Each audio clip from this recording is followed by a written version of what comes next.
ഹരേ കൃഷ്ണ. ശ്രീകൃഷ്ണ കഥാമൃതം ഗ്രൂപ്പിലെ എല്ലാ ഭക്തന്മാർക്കും അനന്ത പത്മനാഭ സത്സംഗത്തിലെ എല്ലാ ഭക്തന്മാർക്കും ഈ ശ്രീമദ് ഭാഗവതം ക്ലാസ്സിൽ നമ്മളോടൊപ്പം പങ്കെടുക്കുന്ന ഓൺലൈനിലുള്ള എല്ലാ ഭക്തന്മാർക്കും വീണ്ടും നമ്മുടെ ശ്രീമദ് ഭാഗവതം സീരീസിലേക്ക് വളരെ ഹാർദവമായ സ്വാഗതം. നമ്മൾ ശ്രീമദ് ഭാഗവതത്തിൻ്റെ ഒന്നാം അധ്യായം ഒന്നാം സ്കന്ധം 7-ാം അധ്യായം നമ്മൾ കണ്ടു. നേരത്തെ ഈ 6 അധ്യായങ്ങളിൽ ശ്രീമദ് ഭാഗവതം രചിക്കാനുണ്ടായ സാഹചര്യങ്ങളെക്കുറിച്ച് സൂത ഗോസ്വാമിയോട് ആര് ചോദിക്കുന്നു? ശൗനകാദി ഋഷികൾ ചോദിക്കുന്നു. അപ്പോൾ ശൗനകാദി ഋഷികളുടെ ചോദ്യത്തിന് ഉത്തരമായിട്ട് സൂത ഗോസ്വാമി ശ്രീമദ് ഭാഗവതം എങ്ങനെയാണ് പറയപ്പെട്ടത്, അതായത് പരീക്ഷിത്ത് മഹാരാജാവ് തൻ്റെ അവസാനത്തെ 7 ദിവസങ്ങളിൽ ഗംഗയുടെ തീരത്ത് നിരാഹരിച്ചുകൊണ്ട് ശ്രീമദ് ഭാഗവതം ശ്രവിച്ചു എന്ന് പറഞ്ഞപ്പോൾ അതിൻ്റെ സന്ദർഭം എന്താണ് എന്ന് പറയുന്ന ഭാഗമാണ്. അതിനു മുമ്പ് നമ്മൾ കണ്ടു ആരാണ് ഈ ഭാഗവതം രചിച്ചത്. വ്യാസദേവനാണ് രചിച്ചത്. വ്യാസദേവൻ എങ്ങനെയാണ് ശ്രീമദ് ഭാഗവതം രചിക്കാൻ വേണ്ടിയിട്ട് പ്രചോദനം നൽകിയത്, അത് നാരദ മഹർഷിയാണ് എന്ന് കണ്ടു. കഴിഞ്ഞ കുറച്ച് ക്ലാസ്സുകളിൽ നമ്മൾ നാരദ വ്യാസ സംവാദമാണ് കണ്ടത്. അപ്പോൾ ഇപ്പോൾ നമ്മളിനി കാണാൻ പോകുന്നത്, നമുക്കറിയാം വ്യാസദേവൻ്റെ അടുത്ത് ഭക്തിയെക്കുറിച്ചും ഭാഗവതത്തിൻ്റെ മഹിമയെക്കുറിച്ചും എല്ലാം പറഞ്ഞിട്ട് നാരദ മഹർഷി പോയി. അതിനുശേഷം വ്യാസദേവൻ തൻ്റെ സമ്യപ്രാശം എന്ന് പറയുന്ന ആ ഒരു സ്ഥലത്ത് സരസ്വതി നദിയുടെ തീരത്ത് ധ്യാനനിരതനായിട്ടിരിക്കുമ്പോൾ ഭഗവാനെയും അദ്ദേഹത്തിൻ്റെ എക്സ്റ്റേണൽ എനർജി മായയെയും അദ്ദേഹം കാണുകയുണ്ടായി എന്ന് പറഞ്ഞു. അതുവരെയാണ് നമ്മൾ എത്തിയത് 1-7-4. അപ്പം നമുക്ക് ഈ അടുത്ത ശ്ലോകത്തിലേക്ക് കടക്കുന്നതിന് മുമ്പ് ചെറിയൊരു പ്രാർത്ഥന ചെയ്യാം. ശ്രീ ഭഗവാനോടും നമ്മുടെ ഗുരുവിനോടുമുള്ള പ്രണാമങ്ങൾ നമുക്ക് അർപ്പിക്കാം. ജയ രാധ മാധവ കുഞ്ച ബിഹാരി ഗോപിജന വല്ലഭ ഗിരിവരധാരി. ജയ രാധ മാധവ കുഞ്ച ബിഹാരി ഗോപിജന വല്ലഭ ഗിരിവരധാരി. യശോദാനന്ദന വ്രജ ജനരഞ്ജന യശോദാനന്ദന വ്രജ ജനരഞ്ജന. ജമുനാ തീരവനചാരി ജമുനാ തീരവനചാരി. ജയ രാധ മാധവ കുഞ്ച ബിഹാരി ഗോപിജന വല്ലഭ ഗിരിവരധാരി. ജയ രാധ മാധവ കുഞ്ച ബിഹാരി ഗോപിജന വല്ലഭ ഗിരിവരധാരി.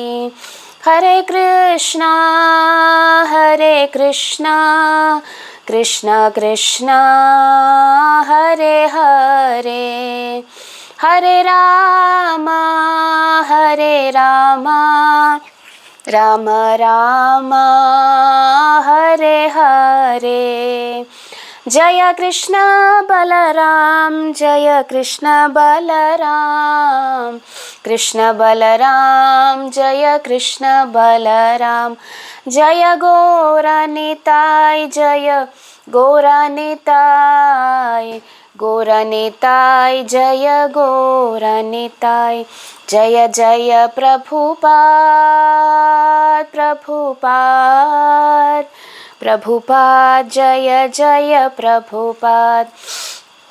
ജയ ജയ ഗുരുദേവ് ഗുരുദേവ് ഗുരുദേവ് ജയ ജയ ഗുരുദേവ്.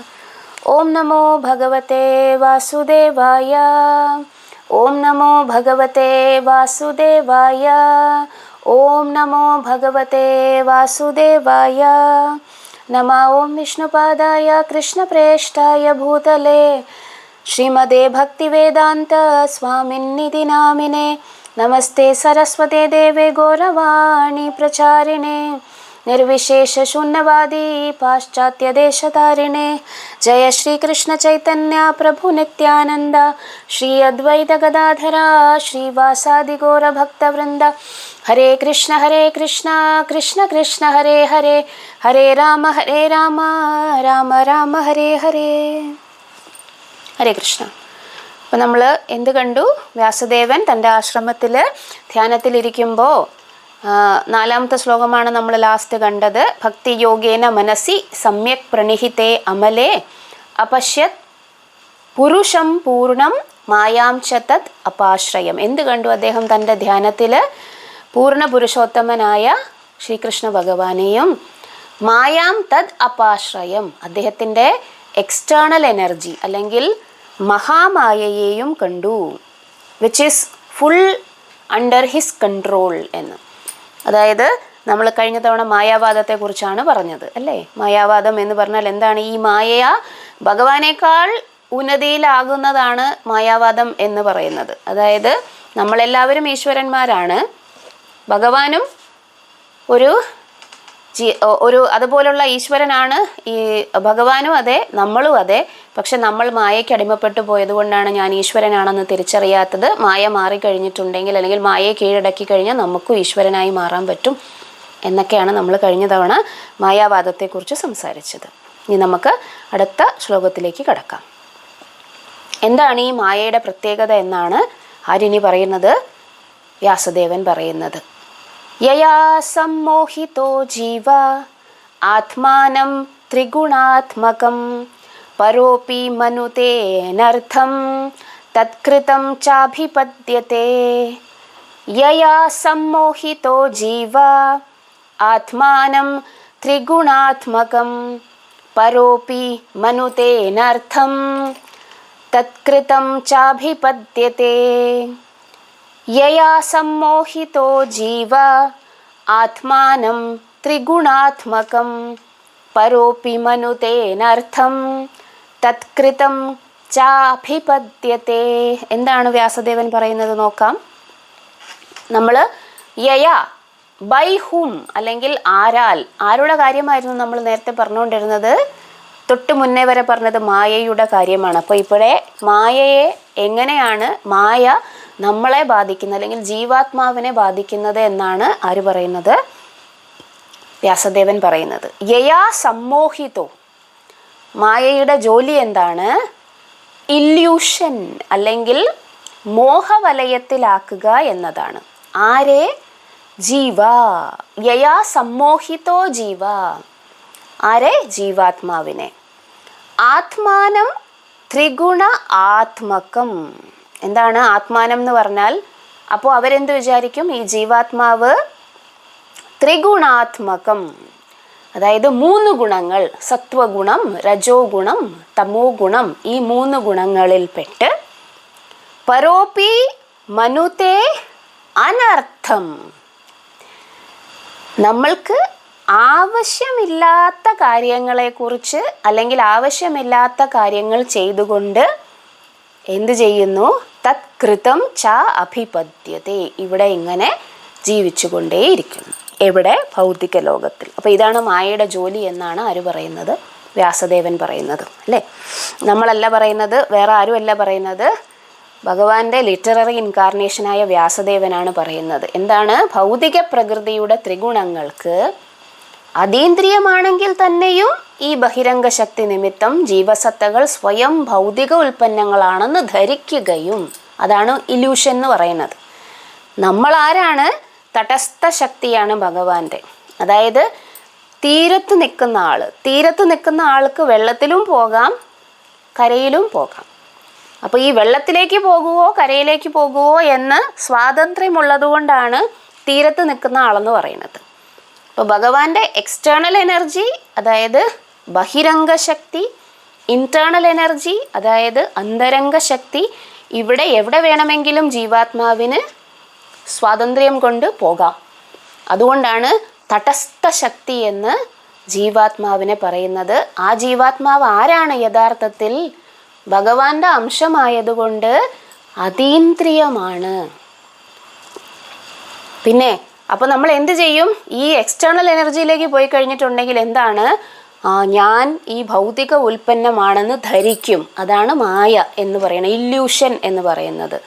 പിന്നെ അങ്ങനെ നമ്മളൊരു ശരീരം സ്വീകരിച്ച് ഭൗതിക ഉൽപ്പന്നമാണെന്ന് ധരിച്ചു കഴിഞ്ഞാൽ പിന്നെ അതിൻ്റെ അകത്തുള്ള എല്ലാ കാര്യങ്ങളും നമ്മൾ ചെയ്യും. എങ്ങനെ? ഭൗതിക ക്ലേശങ്ങളുടെ പ്രത്യാഘാതങ്ങൾക്ക് വിധേയരാകുകയും ചെയ്യുന്നു. എന്താണ് മായ? ആരാണ്? ജീവസത്താക്ക് മായ എന്ത് ഇഫക്റ്റാണ് ചെയ്യണത് എന്നാണ് പറയുന്നത്. ആരാണ് മായ? ഭഗവാന്റെ എക്സ്റ്റേണൽ എനർജി.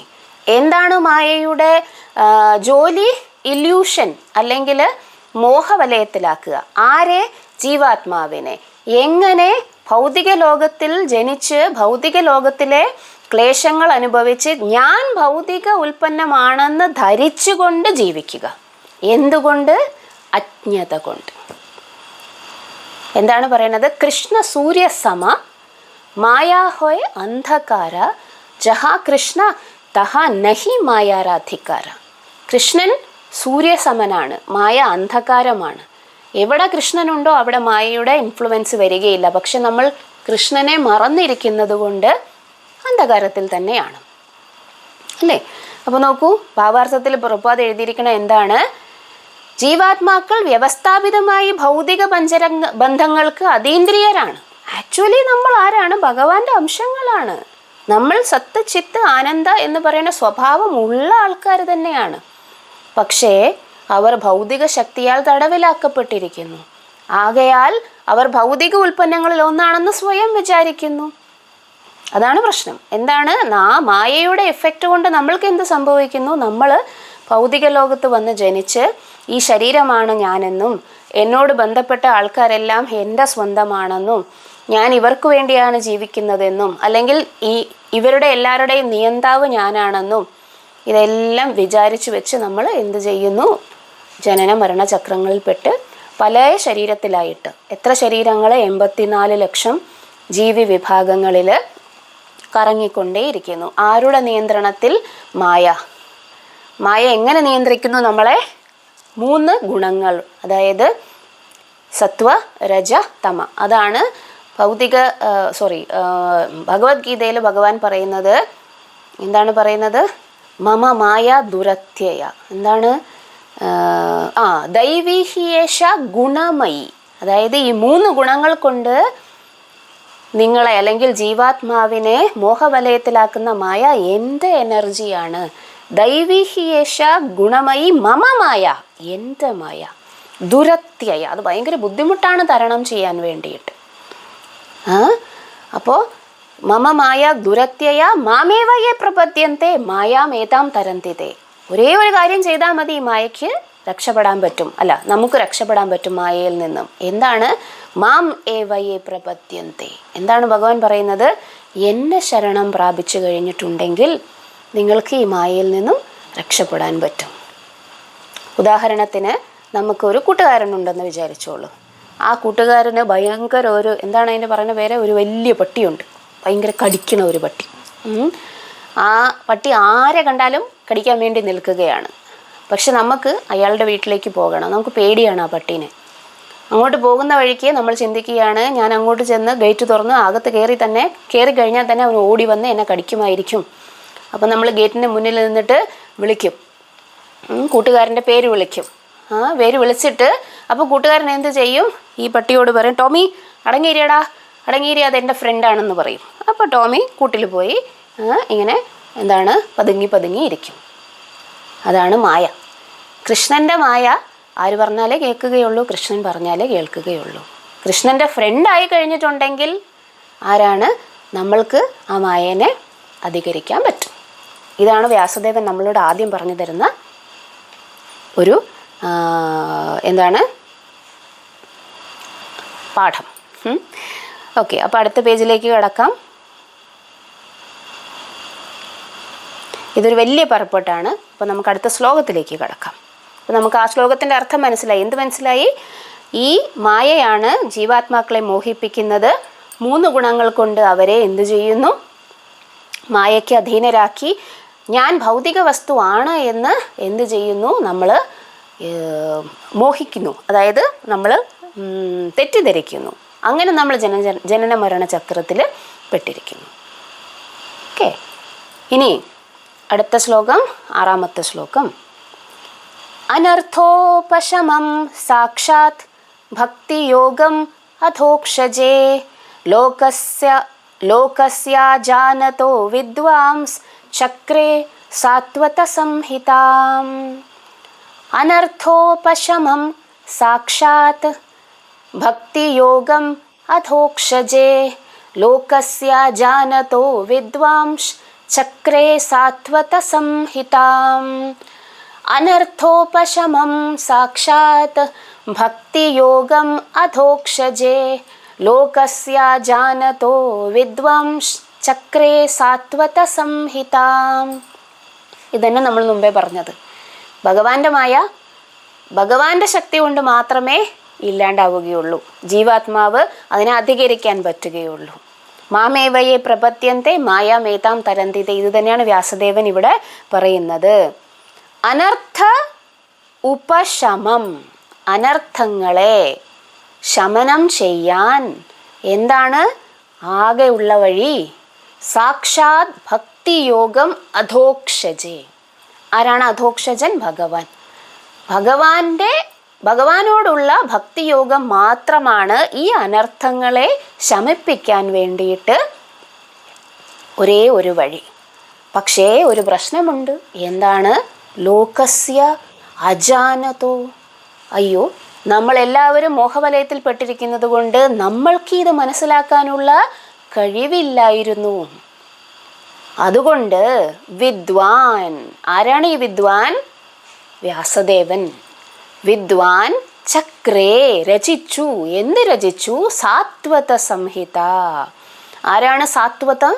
സാത്വത എന്ന് പറഞ്ഞാൽ ഭഗവാനുമായി ബന്ധപ്പെട്ടത്. സാത്വതാം പതി എന്നാണ് ഭഗവാനെ വിളിക്കുന്നത്. അപ്പൊ സാത്വത സംഹിത എന്ന് പറഞ്ഞാൽ ഭഗവാനുമായി ബന്ധപ്പെട്ട വേദസാഹിത്യം. അതേതാണ്? സാക്ഷാത് ശ്രീമദ് ഭാഗവതം. അപ്പൊ എന്താണ് ഈ ശ്ലോകത്തിന്റെ അർത്ഥം? അനർത്ഥോപശമം. അനർത്ഥം എന്ന് പറഞ്ഞാൽ എന്താണ്? ആവശ്യമില്ലാത്തത്. കാമം, ക്രോധം, ലോഭം, മോഹം, മതം, മാത്സല്യം. ഇതാണ് ജീവാത്മാവ് മായയ്ക്ക് അടിമപ്പെട്ട് ഭൗതികമായി ഞാൻ ഭൗതിക വസ്തുവിൻ്റെ പ്രോഡക്റ്റ് ആണെന്ന് മനസ്സിലാക്കിക്കൊണ്ട് ചെയ്യുന്നത്. അതിനെ ശമിപ്പിക്കണം. എങ്ങനെ? ഭക്തിയോഗം കൊണ്ടേ സാധിക്കുകയുള്ളൂ. ആരോടുള്ള ഭക്തിയോഗം? അധോക്ഷജനായ ഭഗവാനോടുള്ള ഭക്തിയോഗം. കാരണം അദ്ദേഹത്തിന് മാത്രമേ എന്ത് ചെയ്യാൻ പറ്റുകയുള്ളൂ? മായയെ അടക്കി വെക്കാൻ പറ്റുകയുള്ളൂ. മായ ആരുടെ നിയന്ത്രണത്തിലാണ്? നമ്മളുടെ നിയന്ത്രണത്തിലല്ല, ഭഗവാന്റെ നിയന്ത്രണത്തിലാണ് മായ. അപ്പോൾ ഭഗവാന് മാത്രമേ അതിനെ നിയന്ത്രിക്കാൻ പറ്റുകയുള്ളൂ. ലോകസ്യ അജാനതോ. പക്ഷെ ഇത് ലോകത്തിലുള്ള ജനങ്ങൾക്ക് അറിയില്ല. വിദ്വാൻസ് ചക്രേ സാത്വത സംഹിതം. അതുകൊണ്ട് വ്യാസദേവൻ എന്ത് രചിച്ചു? സാത്വത സംഹിതയായ ഭാഗവതം രചിച്ചു. ജീവസത്തുകൾക്ക് അധികപ്പറ്റായ ഭൗതിക ക്ലേശങ്ങൾ, അതാണ് നമ്മൾ അനർത്ഥം എന്ന് പറഞ്ഞത്, ഭക്തിയുത സേവനത്തിൻ്റെ അന്വയ പ്രക്രിയയിലൂടെ സ്പഷ്ടമായി ലഘൂകരിക്കാൻ സാധ്യമാണ്. എന്നാൽ സാമാന്യ ജനങ്ങൾ ഈ വസ്തുത അറിയുന്നില്ല. ആകയാൽ പരമസത്യവുമായി ബന്ധപ്പെട്ട ഈ വേദഗ്രന്ഥത്തെ പണ്ഡിത ശിരോമണിയായ വ്യാസദേവൻ രചിച്ചു. ഓക്കെ, അപ്പോൾ ഇതാണ് വ്യാസദേവൻ ഇനി അടുത്തത് ചെയ്യുന്നത്. വ്യാസദേവൻ എന്ത് കണ്ടു? മായയെ കണ്ടു. ജീവാത്മാവ് എന്തുകൊണ്ട് ദുഃഖിക്കുന്നു എന്ന് കണ്ടു. വ്യാസദേവൻ അവിടെ അടങ്ങിയിരുന്ന് ഹരിനാമം ജപിച്ചുകൊണ്ടിരുന്നാൽ പോരെ? അദ്ദേഹത്തിൻ്റെ ജീവിതം സഫലമായി ആകത്തില്ലേ? അദ്ദേഹത്തിൻ്റെ ജീവിതം സഫലമാകും. പക്ഷേ ആരാണ് വ്യാസദേവൻ? പരദുഃഖ ദുഃഖിയാണ്. ഈ പരദുഃഖ ദുഃഖികളുടെ ഒരു പ്രത്യേകത എന്താണെന്ന് പറഞ്ഞാൽ, എനിക്ക് കിട്ടുന്ന സന്തോഷം എല്ലാ ആൾക്കാർക്കും കിട്ടണമെന്ന് അവർക്ക് നിർബന്ധമുണ്ട്, അല്ലെങ്കിൽ അവർക്ക് ആഗ്രഹമുണ്ട്. അതുകൊണ്ട് എനിക്ക് മാത്രമല്ല എന്ത് കിട്ടേണ്ടത്? ഭഗവാനെക്കുറിച്ച് ഭക്തി കിട്ടേണ്ടത് പിന്നെ ആർക്കും വേണം? സാധാരണ എല്ലാ ആൾക്കാർക്കും വേണം. അതുകൊണ്ട് സാമാന്യ ജനങ്ങൾക്ക് വേണ്ടി ആര്? വ്യാസദേവൻ. അതുകൊണ്ടാണല്ലോ നമ്മൾ ഇന്ന് ശ്രീമദ് ഭാഗവതം ഇവിടെ ഇരുന്ന് വായിക്കുന്നത്, അല്ലേ? നമ്മൾക്ക് എങ്ങനെ മനസ്സിലാകും ഭഗവാനാണ് നമ്മളെ ഈ മായയിൽ നിന്ന് സംരക്ഷിക്കാൻ പോകുന്നത് എന്നും ഭക്തിയാണ് നമ്മൾക്ക് ഏറ്റവും എളുപ്പമായ മാർഗമെന്നും ഇതൊക്കെ അറിയണമെങ്കിൽ നമ്മൾ എന്ത് വായിക്കണം? വ്യാസദേവൻ രചിച്ച ഈ ഭാഗവതം തന്നെ വായിക്കണം, അല്ലേ? ഓക്കെ, അപ്പം നമുക്ക് അടുത്ത ശ്ലോകത്തിലേക്ക് കടക്കാം. ഇത് വളരെ വളരെ വളരെ വളരെ ഇമ്പോർട്ടൻ്റ് ആയിട്ടുള്ള, നമ്മൾക്ക് ഹൃദയസ്ഥമാക്കാനുള്ള ശ്ലോകമാണ്. പലരും ലെക്ചറുകളിൽ കോട്ട് ചെയ്യുന്ന ശ്ലോകമാണ്. ആധികാരികം എന്ന് ഭക്തിയുടെ ആധികാരികതയെക്കുറിച്ച് കോട്ട് ചെയ്യുന്ന ശ്ലോകമാണ് 7ാം ശ്ലോകം. യസ്യാം വൈ ശ്രൂയമാണാനാം കൃഷ്ണേ പരമപൂരുഷേ ഭക്തിരുൽപദ്യതേ പുംസ ശോകമോകഭയാപഹ. യസ്യാം വൈ ശ്രൂയമാണായാം കൃഷ്ണേ പരമപൂരുഷേ ഭക്തിരുത്പദ്യതേ പുംസ ശോകമോകഭയാപഹ. യസ്യാം വൈ ശ്രൂയമാണായാം കൃഷ്ണേ പരമപൂരുഷേ ഭക്തിരുത്പദ്യതേ പുംസ ശോകമോഹഭയാപഹ. ഭക്തിയുടെ ഭാഗവതത്തിൻ്റെ പ്രത്യേകതയാണ് പറയുന്നത്. എന്താണ്? യസ്യാം, നേരത്തെ പറഞ്ഞത് എന്താണ്? ചക്രേ സാത്വത സംഹിത. ആ ശ്ലോകത്തിൻ്റെ തുടർച്ചയായിട്ട് നമ്മൾ ഈ ശ്ലോകത്തിനെ കാണുമ്പോൾ യസ്യാം, ഏത് വൈദിക സാഹിത്യത്തെക്കുറിച്ചാണ് പറയുന്നത്? വ്യാസദേവൻ രചിച്ച ഭാഗവതത്തെക്കുറിച്ചാണ് പറയുന്നത്. യസ്യാം വൈ ശ്രൂയമാണായാം. ശ്രൂയ, അതിൻ്റെ റൂട്ട് വേർഡ് വന്നിരിക്കുന്നത് എവിടുന്നാണ്? ശ്രവിക്കുക എന്നാണ് അർത്ഥം. ശ്രവണേന്ദ്രിയത്തിലൂടെ സ്വീകരിക്കുന്നത്. ശ്രൂയമാണായാം, ആരെക്കുറിച്ച്? കൃഷ്ണേ പരമപുരുഷേ. ഇത് കേട്ട് കഴിഞ്ഞിട്ടുണ്ടെങ്കിൽ എന്താണ് ഇതിൻ്റെ ഇഫക്റ്റ്? കൃഷ്ണേ പരമപുരുഷേ ഭക്തിരുൽപദ്യതേ പുംസ. ആൾക്കാർക്ക് അല്ലെങ്കിൽ മനുഷ്യർക്ക് എന്തുണ്ടാകും? ഭക്തിരുത്പദ്യതേ. ആരോടുള്ള ഭക്തി? കൃഷ്ണേ പരമപുരുഷേ. ആ ഭക്തിയുടെ പ്രത്യേകത എന്താണ്? ശോക മോഹ ഭയ അപഹ. ശോകവും മോഹവും ഭയവും അപഹ, അതായത് ഇല്ലാതെയാകും. ഇതാണ് ഭാഗവതം വായിക്കുന്നത് കൊണ്ടുള്ള പ്രയോജനം. എന്താണ് ഭാഗവതം വായിക്കുന്നത് കൊണ്ടുള്ള പ്രയോജനം? യസ്യാം വൈ ശ്രൂയമാണായാം കൃഷ്ണേ പരമപൂരുഷേ ഭക്തിരുത്പദ്യതേ പുംസാം. എന്ത് സംഭവിക്കും എന്നിട്ട്? ശോക മോഹ ഭയ അപഹ. ഈ വൈദിക സാഹിത്യം എന്താണ്? അടുത്ത പേജ്. വേദസാഹിത്യ ശ്രവണത്തിലൂടെ പരമദിവ്യോത്തമ പുരുഷനായ ശ്രീകൃഷ്ണ ഭഗവാനോടുള്ള പ്രേമയുക്ത സേവന വികാരം നാം എടുക്കുകയും തൽക്ഷണം ശോകം മായ ഭയം എന്നീ വികാരാഗ്നികൾ നശിപ്പിക്കപ്പെടുകയും ചെയ്യുന്നു. ഇതിൽ കേൾവിയുടെ പ്രത്യേകതയാണ് ശ്രീല പ്രഭുപാദ് ഡിസ്കസ് ചെയ്യുന്നത്. നമുക്കറിയാം, ഒരു ആള് കിടന്നുറങ്ങുകയാണ്, അയാളുടെ മറ്റ് ഇന്ദ്രിയങ്ങളൊന്നും വർക്ക് ചെയ്യുന്നില്ല. അയാളുടെ മുറിയിൽ ആരെങ്കിലും കയറിയാൽ അയാൾ അറിയുന്നത് അനക്കം കേട്ടിട്ടാണ്. അയാളെ തൊടണ്ട, അയാൾ കാണണ്ട, കാരണം കണ്ണടച്ച് ഉറങ്ങണ സമയത്താണ് അല്ലേ. ഗാഢനിദ്രയിലാണെങ്കിൽ പോലും ഈ അനക്കം കേട്ട് കഴിഞ്ഞാൽ അയാൾ എണീക്കും. കാരണം ഈ ഇന്ദ്രിയങ്ങളിൽ ഏറ്റവും ഫലപ്രദമായത് ശ്രവണേന്ദ്രിയമാണ് എന്നാണ് പറയുന്നത്. ഒരു വ്യക്തിക്ക് ഭഗവാനെ കാണാനുള്ള കാഴ്ചയില്ലെങ്കിൽ കൂടി അയാൾക്ക് ചെവിയുണ്ടെങ്കിൽ, ഹരിനാമം ജപിക്കാൻ പറ്റുമെങ്കിൽ, അയാൾക്ക് ഭാഗവതം കേൾക്കാൻ പറ്റുമെങ്കിൽ അയാൾക്ക് ഡെയ്റ്റീസിനെ കാണേണ്ട കാര്യം പോലുമില്ല. വ്യത്യസ്ത ഇന്ദ്രിയങ്ങളിൽ അധികം ഫലപ്രദമായത് ശ്രവണേന്ദ്രിയമാകുന്നു. ഒരു വ്യക്തി ഗാഢനിദ്രയിലാണെങ്കിൽ പോലും ഈ ഇന്ദ്രിയം പ്രവർത്തിച്ചുകൊണ്ടിരിക്കുന്നു. ഉണർന്നിരിക്കുമ്പോൾ ശത്രുകരങ്ങളിൽ നിന്നും സംരക്ഷിക്കാൻ ഒരാളാൽ സ്വയം സാധ്യമാകുന്നു. അതേപോലെ ഗാഢനിദ്രയിലായിരിക്കുമ്പോൾ ഒരാൾ സംരക്ഷിക്കപ്പെടുന്നതും ശ്രവണേന്ദ്രിയം മുഖാന്തരം മാത്രമാകുന്നു. എന്താണ് ഇവിടെ ഇതിൻ്റെ ഇമ്പോർട്ടൻസ്? നമ്മൾ എവിടെയാണ് ഗാഢനിദ്രയിലായിരിക്കുന്നത്? നമ്മളോട് ചൈതന്യ മഹാപ്രഭു പറയുന്നു, ജീവ ജാഗോ ജീവ ജാഗോ ഗോരാചന്ദ ബോലെ കോട്ടാ നിദ്ര ജാओ മായാ പിശാചിര കോലേ. എവിടെയാണ്? മായ എന്ന പിശാചിയുടെ മടിയിൽ കിടന്ന് ഉറങ്ങുകയാണ്. ജീവ ജാഗോ ജാഗോ ജാഗോ. എന്താണ്?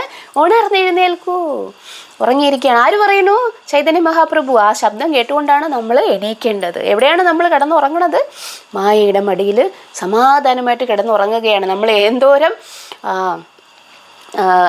ഡേഞ്ചറസ് ആയിട്ടുള്ള സ്ഥലത്താണ് ഉറങ്ങിക്കിടക്കുന്നത് നമുക്ക് അറിയാത്തതുപോലെയാണ് നമ്മൾ കിടക്കുന്നത്. എന്താണ് ചെയ്യാനുള്ളത്? എണീക്കൂ എണീക്കൂ, നിങ്ങൾ എന്തിനാണ് ഇങ്ങനെ കിടന്ന് ഉറങ്ങണത് എന്നാണ് ചോദിക്കുന്നത്. അപ്പോൾ എന്താണ് പറയുന്നത് ചൈതന്യ മഹാപ്രഭു? ജീവ് ജാഗോ ജീവ് ജാഗോ ഗോരാചന്ദ് പോലെ കോട്ടാ നിദ്ര യാവോ മായ പിശാചിര കോലെ. മായ പിശാചിയാണ്.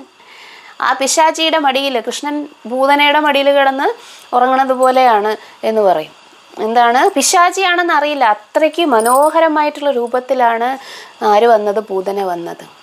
കണ്ടു കഴിയുമ്പോൾ ലക്ഷ്മി ദേവി എന്ത് ചെയ്യുന്നു? ഒരു താമര പൂവും കറക്കിക്കൊണ്ട് വരുന്നത് പോലെയാണ് പൂതന വന്നത്. അവിടെയുള്ള ആൾക്കാരെല്ലാം വന്നിട്ട് അട്രാക്റ്റഡ് ആയിപ്പോയി. മായ. ശ്രീകൃഷ്ണ ഭഗവാനും എന്ത് ചെയ്യുന്നു? പൂതനയുടെ മടിയിൽ കിടക്കുന്നു. നമ്മൾ ശ്രീകൃഷ്ണ ഭഗവാനെ പോലെ അല്ല. ശ്രീകൃഷ്ണ ഭഗവാൻ മായയ്ക്ക് അധീനനല്ല. അതുകൊണ്ട് പൂതന എടുത്ത് മടിയിൽ വെച്ചപ്പോൾ തന്നെ ഭഗവാൻ അറിയാതെ പൂതനയാണെന്ന് നോക്കി പോലുമില്ല. കണ്ണടച്ച് കിടന്നു. എനിക്കിതിനെ കാണണ്ട. കാരണം എന്താണ്? ശിശുഹത്യ. ഇത്രയധികം ശിശുക്കളെ കൊന്ന് നീ എൻ്റെ ദൃഷ്ടിക്ക് പാത്രമേ അല്ല എന്നും പറഞ്ഞിട്ട് കണ്ണടച്ചു. അപ്പോൾ ബാക്കി എല്ലാവരും മായയ്ക്കകത്തായി. പക്ഷെ ആരും മായയ്ക്കകത്തായില്ല. ഭഗവാൻ മായയ്ക്കകത്തായില്ല. കാരണം എന്താണ്? ഭഗവാൻ അകത്താവൂല. ആരുടെയാണ് മായ? മമ മായ ദുരത്യയ. പക്ഷെ നമ്മൾ മായയ്ക്കകത്താണ്. അതാണ് ചൈതന്യ മഹാപ്രഭു നമ്മളോട് പറയുന്നത്, കൊട്ടാനിദ്രയാവോ മായ പിശാചീര കോലെ. അത് പിശാചിയാണ്. നിങ്ങൾക്ക് എന്താണ്? നിങ്ങൾ അവിടെയാണ് കിടക്കുന്നതെന്ന് പോലും നിങ്ങൾക്ക് മനസ്സിലാവുകയില്ല. ജാഗോ ജാഗോ. സദാ അവൻ്റെ കാൽപ്പനിക പ്രതിയോഗിയെ ഭയപ്പെടുകയും ചെയ്യുന്നു. ഭൗതിക രോഗത്തിൻ്റെ പ്രാഥമിക ലക്ഷണങ്ങളാണ് ഇവ. ആകയാൽ ശ്രീമദ് ഭാഗവത ശ്രവണത്തിലൂടെ ഒരാൾക്ക് പരമദിവ്യോത്തമ പുരുഷനുമായി ബന്ധപ്പെട്ട അഭിനിവേശം പ്രാപ്തമാകും. എന്താണ്? ശോക മോഹ ഭയ അപഹ. ഈ 3 സാധനങ്ങളും നമുക്ക് എന്തുണ്ടാകും? പരമദിവ്യോത്തമ പുരുഷനോടുള്ള ഭക്തിയിലൂടെ ഉണ്ടാകും. ഇതിനകത്ത് ഒരു പ്രത്യേക കാര്യം പറയുന്നുണ്ട്. ഭക്തി എന്ന് പറയുന്നത് ചുമ്മാ ഒരു അട്രാക്ഷൻ മാത്രമല്ല. ഭക്തി എന്ന് പറയുന്നത് അതിൻ്റെ ടോപ്പ് മോസ്റ്റ് ആയിട്ടുള്ള ലെവലിൽ, അതായത് ഏറ്റവും ഉന്നതമായിട്ടുള്ള ലെവലിൽ എന്താകണം? കൃഷ്ണ പ്രേമമാകണം. പൂർണ്ണമായും കൃഷ്ണന് എന്താവണം? പ്രേമമാകണം. അല്ലെങ്കിൽ നമുക്ക് കൃഷ്ണനോട് പ്രേമമാകണം. ഇത് ഇപ്പോൾ നമ്മൾ പ്രാവർത്തികമാക്കാൻ വേണ്ടി ശ്രമിക്കരുത്. കാരണം നമ്മൾ എവിടെയാണ്, ഭഗവാൻ ആരാണ് എന്നുള്ള വ്യത്യാസം സദാ നമ്മൾ ഓർക്കണം. പ്രഭുപാദ് എപ്പോഴും പറയുന്ന കാര്യം എന്താണ്? ഇത് നമ്മൾ അമ്പലത്തിലൊക്കെ ഭഗവാനെ ദർശിക്കുമ്പോൾ നമുക്കും ഉണ്ടാകും ഇമോഷൻസ്, സ്പിരിച്വൽ ഇമോഷൻസ്. പക്ഷെ ഒരിക്കലും ശ്രീകൃഷ്ണ ഭഗവാൻ എൻ്റെ പ്രേമഭാജനമാണെന്നോ, ഞാൻ ഗോപിയാണെന്നോ, ഞാൻ ഗോപനാണെന്നോ, അല്ലെങ്കിൽ ഞാൻ അങ്ങനെയുള്ള സ്പിരിച്വൽ ഫോമിലാണ് ഭഗവാനെ ദർശിക്കുന്നതോ എന്നോ ഇതൊന്നും നമുക്കിപ്പോൾ പറയാൻ പറ്റത്തില്ല. ഇത് സഹജീയ എന്ന് പറയുന്ന മെൻറ്റാലിറ്റിയാണ്. എന്താണ് നമ്മളും ഭഗവാനും തമ്മിലുള്ള ഇപ്പോഴത്തെ ബന്ധം? ഞാൻ അങ്ങയുടെ ആശ്രിതനായ ജീവാത്മാവാണ്, അങ്ങ് എൻ്റെ പ്രഭുവാണ്. Master and servant. ഈ ഒരു ബന്ധമാണ് ഇപ്പോൾ ഒരു സാധകന് ഭഗവാനോട് വേണ്ടത്. ആ ബന്ധം നാച്ചുറലി നമ്മൾ ഭക്തി പരിശീലിക്കുമ്പോൾ അനർത്ഥങ്ങളൊക്കെ മാറി എങ്ങനെയാണോ നാച്ചുറലി അതിൻ്റെ സ്റ്റെപ്പ് വൈസ് മേളെ പോകുന്നത്, ശ്രദ്ധ, സാധുസംഗ, ഭജനക്രിയ, അനർത്ഥനിവൃത്തി, നിഷ്ഠ, രുചി, ആസക്തി, ഭാവ, പ്രേമ, ആ സമയത്ത് മാത്രമേ ഇതുപോലുള്ള സ്പിരിച്വൽ ഇമോഷൻസ് പൂർണ്ണമായിട്ടും ശ്രീകൃഷ്ണ ഭഗവാനോടുള്ള പ്രേമമായി മാറുകയുള്ളൂ. അതർവൈസ് നമ്മളെപ്പോഴും ഓർക്കേണ്ട കാര്യം, ഭഗവാനെ നമ്മുടെ ലെവലിലേക്ക് വലിച്ചിടരുത്. കൃഷ്ണൻ എൻ്റെ സുഹൃത്താണ്, കൃഷ്ണൻ എൻ്റെ ലവറാണ്, കൃഷ്ണൻ എൻ്റെ കൂട്ടുകാരനാണ്, കൃഷ്ണൻ എൻ്റെ ഭർത്താവാണ്, ഇങ്ങനെ ഒന്നും നമുക്ക് ഇപ്പോൾ ചിന്തിക്കാനോ പ്രവർത്തിക്കാനോ കഴിയുകയില്ല തന്നെ. കാരണം ഞാൻ മായയ്ക്ക് അധീനയായിട്ട് കിടക്കുന്ന ഒരു ജീവാത്മാവും ഭഗവാൻ സാത്വതാംപതി അല്ലെങ്കിൽ ഭഗവാൻ വിശുദ്ധ സത്വത്തിലുമാണ്. ഒരുപാട് ഡിഫറൻസ് ഉണ്ട്, ചിന്തിക്കാൻ പറ്റാത്ത ഡിഫറൻസ് ഉണ്ട്. ഒരിക്കലും നമ്മൾ സഹജീയമായിട്ടുള്ള മെൻറ്റാലിറ്റി കൊണ്ട് ഭഗവാനോട് ഭക്തി ചെയ്യും. നിങ്ങൾ നോർമലി ഭക്തി ചെയ്താൽ മതി. എന്ത്? നാമം ജപിക്കുക, ഗുരുവിനെ സ്വീകരിക്കുക, ഭാഗവതവും ഭഗവത്ഗീതയും വായിക്കുക. നാച്ചുറലി ഭക്തി വന്നുകൊള്ളും. നമ്മൾ പ്രത്യേകിച്ച് ക്ലേശങ്ങളൊന്നും എടുക്കണ്ട. അതിനെ ആലോചിച്ച് ഞാൻ ഗോപിയാണെങ്കിൽ, ഞാൻ ഗോപനാണെങ്കിൽ, ഞാൻ മയിലാണെങ്കിൽ, ഞാൻ ഭഗവാന്റെ പശുവാണെങ്കിൽ എന്നൊന്നും ആലോചിച്ച് നിങ്ങൾ കഷ്ടപ്പെടേണ്ട ആവശ്യമേ ഇല്ല. ജീവാത്മാവിൻ്റെ സ്വരൂപം സ്പിരിച്വൽ വേൾഡിൽ ഉണ്ട്, നിങ്ങൾക്കും ഉണ്ട് സ്വരൂപം. പക്ഷേ ആ സ്വരൂപം നിങ്ങൾക്ക് ഇപ്പോൾ ഇമാജിൻ ചെയ്യാനുള്ളതല്ല. എന്താണ് ഇമാജിനേഷൻ? അതായത് ഇമാജിനേഷൻ്റെ മലയാളം എന്താണ്? അത് സങ്കല്പിച്ച് എടുക്കാനുള്ളതല്ല. അത് നാച്ചുറലി നിങ്ങൾക്ക് വെളിവാകുന്നതാണ്. നിങ്ങൾ ആരാണ് എന്നുള്ളത് ആ ഒരു ലെവലിൽ എത്തുമ്പോൾ നിങ്ങൾക്ക് വെളിവാകുന്നതാണ്. അത് ഇപ്പോഴേ നിങ്ങൾ സങ്കല്പിക്കേണ്ട ആവശ്യമില്ല. നമ്മൾക്ക് വളരെയധികം ഇമ്പോർട്ടൻ്റ് ആണ് ഈ ഒരു ലെസൺ, ഈ ഒരു പാഠം. പ്രഭുപാദ് എങ്ങനെയാണ് ഭഗവാനെ ആരാധിച്ചിരുന്നത്? പ്രഭുപാദ് ഭഗവാന്റെ ഫ്രണ്ടായിട്ടാണോ കണ്ടത്? അല്ല. ശ്രീകൃഷ്ണ ഭഗവാൻ സെർവൻ്റ് ആണ്. പ്രഭുപാദ് ശ്രീകൃഷ്ണ ഭഗവാന്റെ സെർവൻ്റ് ആണ് എന്ന്, കാരണം അത്ര ഓപ്പുലൻ്റ് ആയിട്ടാണ് ഭഗവാനെ അദ്ദേഹം ആരാധിക്കുന്നത്. നമ്മൾ ചെയ്യുന്ന വർഷിപ്പ് വ്രജത്തിലെ വർഷിപ്പല്ല, ലക്ഷ്മി നാരായണ വർഷിപ്പാണ്. കാരണം ഭഗവാൻ നമ്മുടെ സ്വാമിയാണ്. നമ്മൾ ഒരിക്കലും ഭഗവാന്റെ കൂടെ നിന്ന് ഭക്ഷണം കഴിക്കാനോ ഭഗവാന്റെ കൂടെ ഇരുന്ന്, അതുകൊണ്ടാണ് നമ്മൾക്ക് എന്തുള്ളത് ഒഫെൻസസ് വരുന്നത്. ഡേറ്റിയുടെ പ്ലേറ്റിൽ നിന്ന് ഭക്ഷണം കഴിക്കാൻ പറ്റുമോ? ഇല്ല, ഒഫെൻസാണ്. ഡേറ്റിയുടെ ഗ്ലാസ്സിൽ നിന്ന് വെള്ളം കുടിക്കാൻ പറ്റുമോ? ഇല്ല, ഒഫെൻസാണ്. ഈവൻ സ്പിരിച്വൽ മാസ്റ്ററിൻ്റെ പ്ലേറ്റിൽ നിന്ന് പോലും നമുക്ക് ഭക്ഷണം കഴിക്കാൻ പറ്റില്ല. അത് ട്രാൻസ്ഫർ ചെയ്ത് നമ്മളുടെ കയ്യിലേക്കോ അല്ലെങ്കിൽ വേറെ എവിടേക്കെങ്കിലോ മാറ്റി കഴിഞ്ഞാൽ മാത്രമേ അതിനകത്തുനിന്ന് ഭക്ഷണം കഴിക്കാൻ പറ്റുകയുള്ളൂ. ഒരിക്കലും നമ്മൾ അവരോട് തുല്യരാണ് എന്ന് കരുതിക്കൂടാ. ഇത് ഏറ്റവും ബേസിക് ആയിട്ടുള്ള ഒരു നോളജാണ് ഭക്തിയിൽ. ഇമാജിനേഷൻ അല്ല ഭക്തി. എന്താണ് ഭക്തി? സ്വാഭാവിക പ്രേമം, അതായത് നാച്ചുറലി വരുന്നതാണ്. നമ്മൾ വളർന്ന് ആ സ്റ്റേജിലെത്തുമ്പോൾ ഈ പ്രേമം നമ്മളിൽ യഥാർത്ഥത്തിൽ വന്നുപെടും. അതിനുവേണ്ടി നമ്മൾ പ്രത്യേകിച്ച് ഒന്നും സങ്കല്പിച്ച് വെക്കേണ്ട ആവശ്യമൊന്നുമില്ല. ഓക്കെ, ഇത് നമ്മൾക്ക് നന്നായിട്ട് മനസ്സിലാവണം. നമ്മളുടെ ഡ്യൂട്ടി, കടപ്പാട് എന്താണ്? കടമ എന്താണ്? ചാൻഡ് ചെയ്യുക, പിന്നെ എന്ത് ചെയ്യുക? ശ്രീമദ് ഭാഗവതം വായിക്കുക, ഡെയ്റ്റി വർഷിപ്പ് ചെയ്യുക, അതായത് ഭഗവാനെ കാണുക, ഭഗവാന്റെ സേവനം ചെയ്യുക, ഗുരുവിൽ നിന്ന് കേൾക്കുക, ഗുരുവിനെ സറണ്ടർ ചെയ്യുക. ഇതെല്ലാമാണ് നമ്മളുടെ ഡ്യൂട്ടി. ബാക്കിയുള്ളത് ഭഗവാൻ തരുന്ന എന്താണ്? മേഴ്സിയാണ്.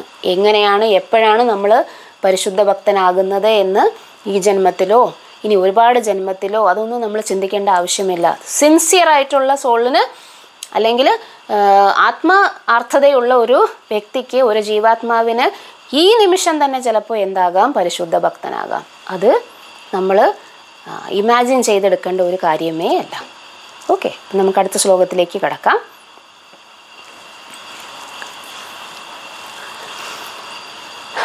എട്ടാമത്തെ ശ്ലോകം. സാ സംഹിതാം ഭാഗവതീം കൃത്വാ അനുക്രമ്യ ചാത്മജം ശുകം അധ്യാപയം ആശാ നിവൃത്തി നിരതം മുനി.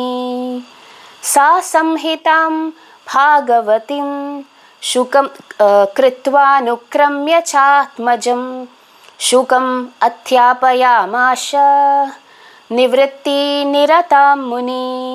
എന്താണ്? ഒന്നുകൂടെ. സാ സംഹിതാം ഭാഗവതീം കൃത്വാനുക്രമ്യ ചാത്മജം ശുകം അധ്യാപയാമാശ നിവൃത്തി നിരതം മുനി.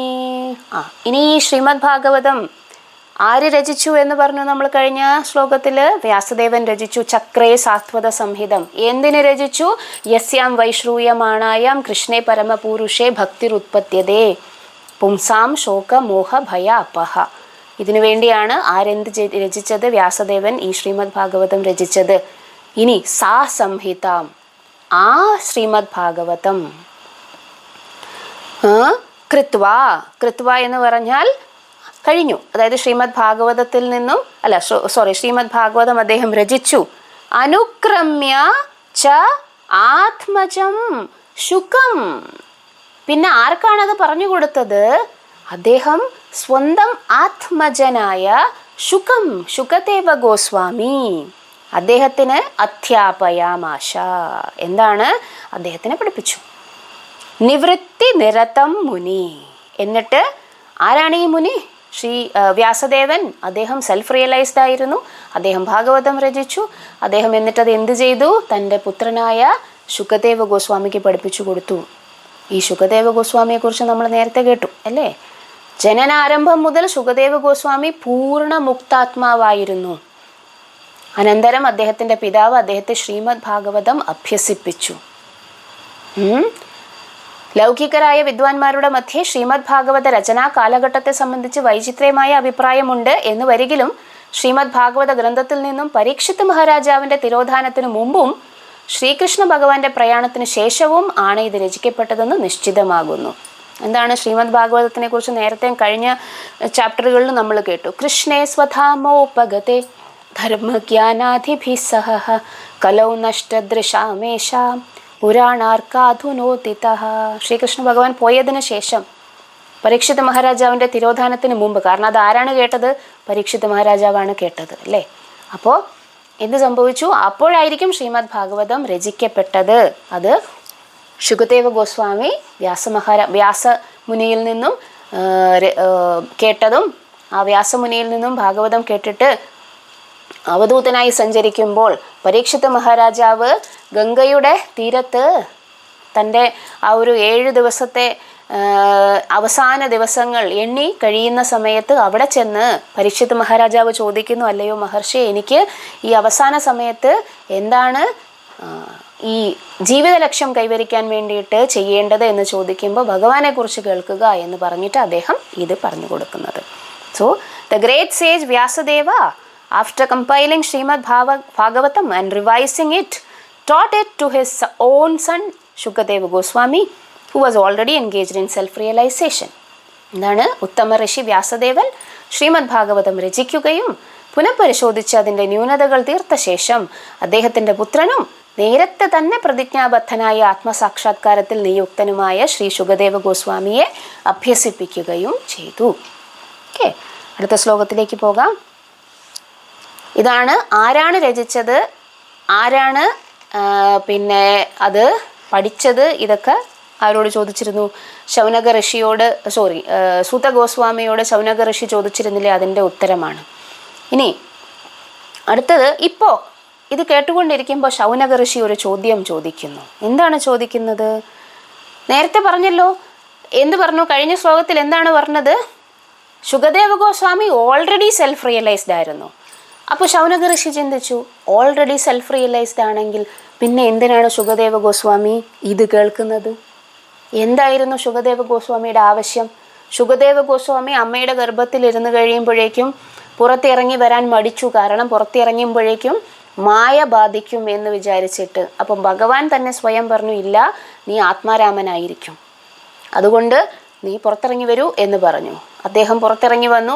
ഉടനെ തന്നെ അദ്ദേഹം അവധൂതനായി, ഒരു സംസ്കാരവും ചെയ്യേണ്ട കാര്യമുണ്ടായില്ല, അദ്ദേഹം അവധൂതനായിട്ട് പോയി.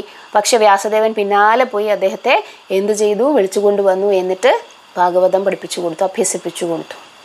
അപ്പോൾ ശുകദേവ ഗോസ്വാമിക്ക് ഇങ്ങനെയുള്ള ക്യാരക്ടർ, അല്ലെങ്കിൽ ഓൾറെഡി റിയലൈസ്ഡ് ആണെങ്കിൽ പിന്നെ ഈ ഭാഗവതം കേൾക്കേണ്ട ആവശ്യം എന്തായിരുന്നു എന്ന് ശൗനക മഹർഷിക്ക് സംശയം തോന്നൂലേ? അതാണ് ശൗനക മഹർഷി ഇവിടെ ചോദിക്കുന്നത്. ശൗനക ഉവാച സവൈ നിവൃത്തി നിരതഃ സർവത്രോപേക്ഷകോ മുനിഃ കസ്യ വാ ബൃഹതീമേതാത്മാ രാമസമഭ്യസത്. ശൗനക ഉവാച സവൈ നിവൃത്തി നിരതഃ സർവത്രോപേക്ഷകോ മുനിഃ കസ്യ വാ ബൃഹതീം ഏതാം ആത്മാ രാമ സമഭ്യസത്. സ വൈ നിവൃത്തി നിരതഃ സർവത്രോപേക്ഷകോ മുനിഃ കസ്യ വാ ബൃഹതീം ഏതാം ആത്മാ രാമ സമസ്യഭത്. എന്താണ് ഇവിടെ ഒരു ചോദ്യം വരുന്നു? ശൗനക ഋഷിയും മറ്റു ഋഷിമാരും ഇത് ചുമ്മാ കേട്ടോണ്ടിരിക്കുവല്ല.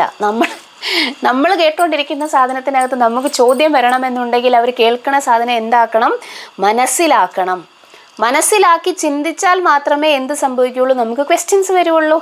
നമ്മൾക്ക് എന്താണ് ക്വസ്റ്റ്യൻസ് ഇല്ലാത്തത്? നമ്മൾ കേൾക്കും, ചിലപ്പോൾ ഇവിടുന്ന് ഇങ്ങോട്ട് പോകും, ചിലപ്പോൾ ഇവിടുന്ന് ഇങ്ങോട്ട് പോകും, പക്ഷെ അത് അവിടെ തന്നെ കിടക്കും. ചിലപ്പോൾ ഇവിടുന്ന് ഇങ്ങോട്ട് പോകും, അതും അവിടെ തന്നെ കിടക്കും. ചിന്തിക്കുകയില്ല, പ്രവർത്തിക്കുകയുമില്ല. ഇവിടെ ശൗനക ഋഷിയുടെ പ്രത്യേകത എന്താണ്? ശൗനകൻ ചോദിക്കുന്നു, എന്ത് കേട്ടു ശൗനക മഹർഷി? ശൗനക മഹർഷി എന്താണ് പറയുക? സൂത ഗോസ്വാമി പറയുന്നു, ഓൾറെഡി ആര്? ശുകദേവ ഗോസ്വാമി സെൽഫ് റിയലൈസ്ഡ് ആയിരുന്നു. അപ്പോൾ പിന്നെ ശുകദേവ ഗോസ്വാമിക്ക് ഈ ഭാഗവതം കേൾക്കേണ്ട ആവശ്യം എന്താണ്? അതും ചോദ്യം മനസ്സിൽ വെച്ചുകൊണ്ടിരുന്നില്ല. എന്ത് ചോദിക്കുന്നു? ശുകദേവ ഗോസ്വാമിയെക്കുറിച്ച് ശൗനക ഋഷി സൂത ഗോസ്വാമിയോട് ചോദിക്കുന്നു. സവൈ നിവൃത്തി നിരതഃ, അദ്ദേഹം നിശ്ചയമായിട്ടും ആത്മസാക്ഷാത്കാര മാർഗത്തിൽ സദാ നിരതനായിരുന്നെങ്കിൽ സർവത്രോ ഉപേക്ഷകോ മുനി, അതായത് ഉദാസീനമായി എല്ലാ കാര്യങ്ങളിൽ നിന്നും ഉദാസീനമായിട്ടിരിക്കുകയാണെങ്കിലും കസ്യ എന്തുകൊണ്ടാണ് ബൃഹതീം ഏതാം. അതും പ്രശ്നം എന്താണെന്നറിയാമോ? ശ്രീമദ് ഭാഗവതത്തിൽ 18,000 ശ്ലോകങ്ങളാണ്. വ്യാസദേവന് ഇത്ര വലിയൊരു എന്താണ് ആത്മസാക്ഷാത്കാരം ലഭിച്ച വ്യക്തി അരമണിക്കൂർ പോലും എന്താണ് ഗോദുഗ്ധ മാത്രാഹി എന്നും പറയുന്ന നമ്മളൊരു ശ്ലോകം പഠിച്ചു. ഒരു ഗൃഹസ്ഥൻ്റെ അടുത്ത് ഒരാൾ ആത്മസാക്ഷാത്കാരം ലഭിച്ച ഒരു വ്യക്തി പശുവിനെ കറക്കണ സമയം പോലും നിൽക്കൂല. ആ ശുകദേവ ഗോസ്വാമിയാണ് ഇത്രയും നീളമുള്ള 18,000 ശ്ലോകമുള്ള ഭാഗവതം വന്നിട്ട് ഇരുന്ന് കേട്ടത്. അത് എന്തിന്? എന്തിന് കേട്ടു?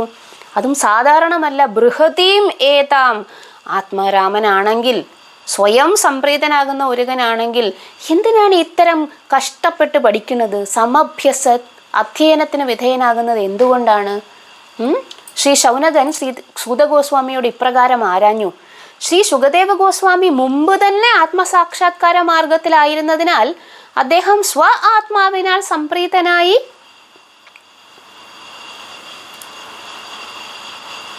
ആയിരുന്നു.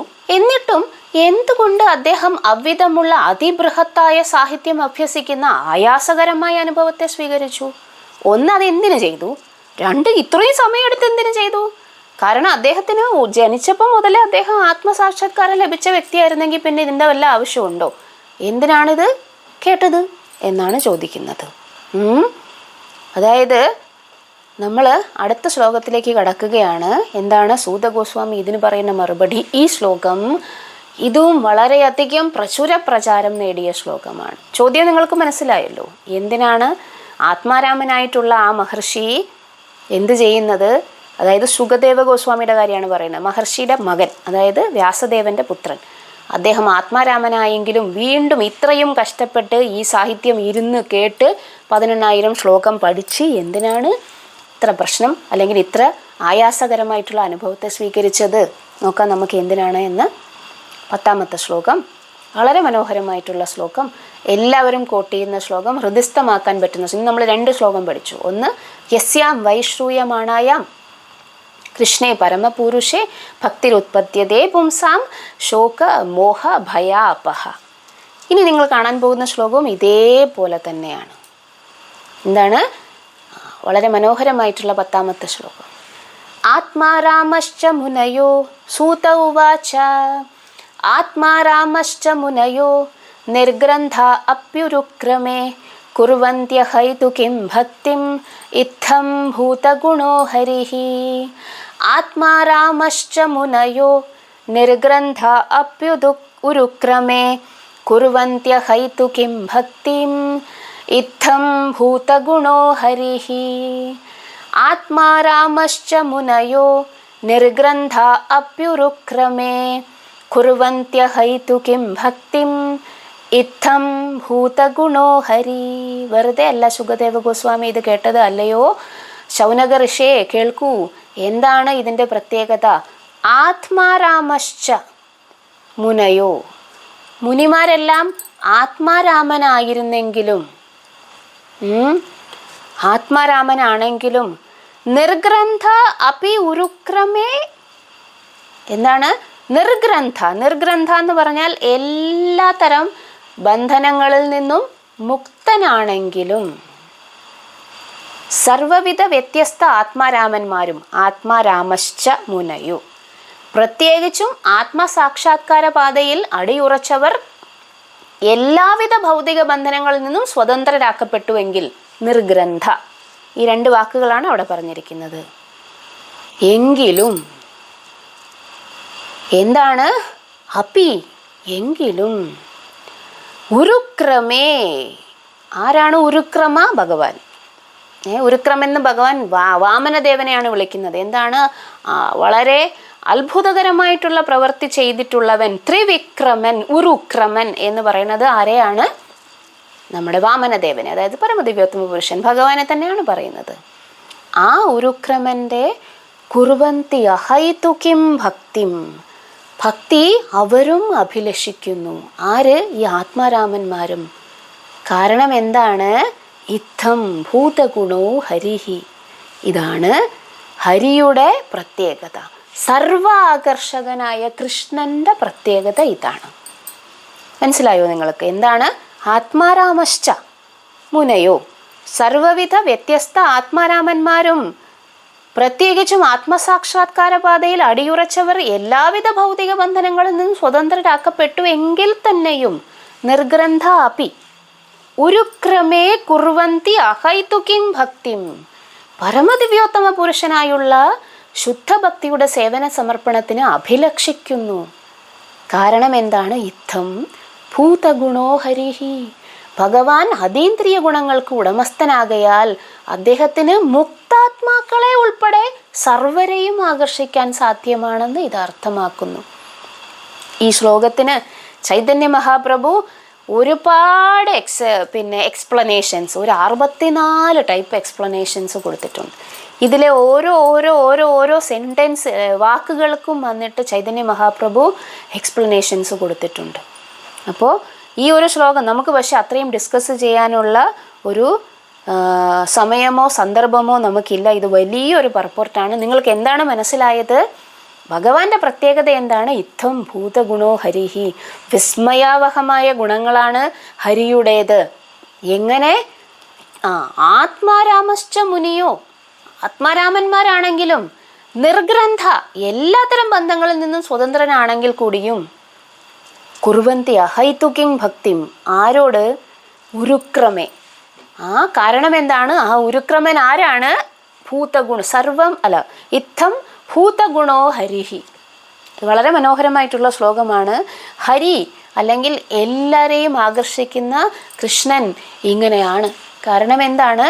അദ്ദേഹത്തിൽ നിന്നും രക്ഷപ്പെടാൻ ആർക്കും സാധിക്കുകയില്ല.